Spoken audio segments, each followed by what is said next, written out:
আসসালামু আলাইকুম। চলে আসলাম আরেকটি নতুন ভিডিও নিয়ে। তো আজকে আমাদের এই ভিডিওতে থাকবে চিকেন রেসিপি। আর এই রেসিপির রান্নাটা হবে হচ্ছে মাটির চুলাতে। মাটির চুলার রান্নাটা আসলে অন্য একটা রকম টেস্ট থাকে, অন্য একটা ফ্লেভার থাকে, যা গ্যাস চুলাতে আমরা এটা সচরাচর পাই না। তো এই রেসিপিতে আমরা প্রথমেই চিকেনটা মশলা দিয়ে ভালোভাবে মাখিয়ে নেব।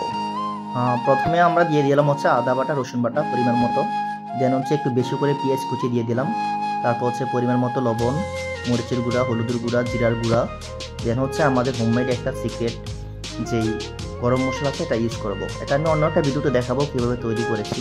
দেন অল্প পরিমাণে হচ্ছে কাঁচামরিচ আর টমেটো, ফাইনালি তেল দিয়ে আমরা সুন্দরভাবে এটা মাখিয়ে নেব। তো আপনারা অবশ্যই একটু সময় নিয়ে এটা মাখাবেন, না হয় মাংসটা ভালোভাবে মশলাটা শোষণ করতে পারে না। আর আরও বেশি টেস্ট বাড়ানোর জন্য আমরা মাংসটা মাখানোর পরে এটা একটু সময়ের জন্য ফ্রিজিং করে দেব।